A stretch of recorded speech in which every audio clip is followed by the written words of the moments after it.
ऐसा प्रश्न है जो आज हर जागरूक नागरिक के मन में कौंध रहा है। वर्तमान वैश्विक भू राजनीति जिस चौराहे पर खड़ी है, वहां से विनाश और विकास की राहें बहुत धुंधली नजर आती हैं। जब हम युद्ध की बात करते हैं तो ये केवल दो देशों की सीमाओं के बीच का संघर्ष नहीं रह जाता, बल्कि इसके तार पूरी दुनिया की अर्थव्यवस्था, सुरक्षा और भविष्य से जुड़ जाते हैं। ईरान, रूस और अमेरिका जैसे महाशक्तियों के बीच बढ़ता तनाव इस अंदेशा को जन्म देता है कि क्या हम तीसरे विश्व युद्ध की दहलीज पर खड़े हैं। युद्ध का सबसे पहला और गहरा प्रभाव अनिश्चितता होता है। जब रूस और ईरान जैसे देश एक दूसरे के करीब आते हैं, तो ये केवल सैन्य गठबंधन नहीं होता, बल्कि एक नए वैश्विक ध्रुवीकरण का संकेत होता है। रूस की ओर से ईरान को दी जाने वाली सैन्य सुविधाएं और तकनीक इस बात का प्रमाण है कि अब खेमेबाजी स्पष्ट हो चुकी है।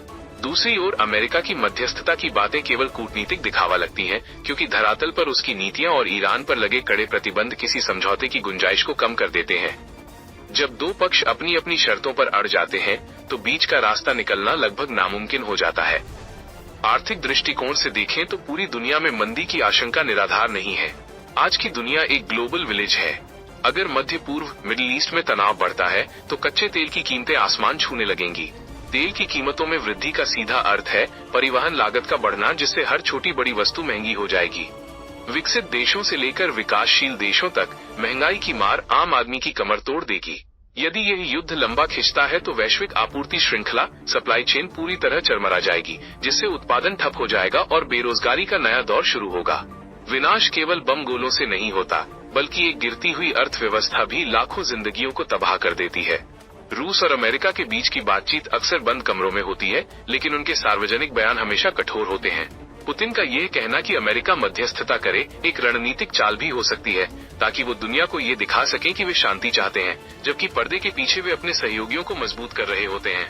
वहीं अमेरिका अपनी वैश्विक साख को बचाने के लिए झुकने को तैयार नहीं है। इस अहंकार और वर्चस्व की लड़ाई में सबसे ज्यादा नुकसान मानवता का होता है। आगे चलकर इस युद्ध में और कौन कौन कूदेगा, ये एक बड़ा सवाल है। चीन की भूमिका यहाँ निर्णायक हो सकती है। यदि चीन खुलकर रूस और ईरान के समर्थन में आता है, तो नेटो देशों की सक्रियता भी बढ़ेगी।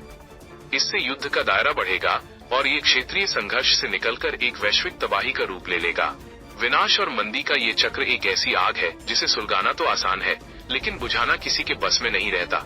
इतिहास गवाह है कि युद्ध कभी किसी समस्या का समाधान नहीं रहा। अंततः शांति के लिए मेज पर ही बैठना पड़ता है। लेकिन क्या तब तक बहुत देर नहीं हो चुकी होगी? अंत में यह कहना गलत नहीं होगा कि मानवता एक बार फिर परीक्षा की घड़ी में है। एक तरफ तकनीकी विकास और अंतरिक्ष की ऊंचाइयों को छूने की होड़ है, तो दूसरी तरफ आदिम युग जैसी हिंसा की प्रवृत्ति। यदि विश्व के शक्तिशाली नेता समय रहते अपने अहंकार को त्याग कर संवाद की मेज पर नहीं आए, तो आने वाली पीढ़ियां हमें माफ नहीं करेंगी। मंदी और विनाश केवल आंकड़े नहीं है, ये करोड़ों लोगों के सपनों और जीवन के अंत की दास्तां है।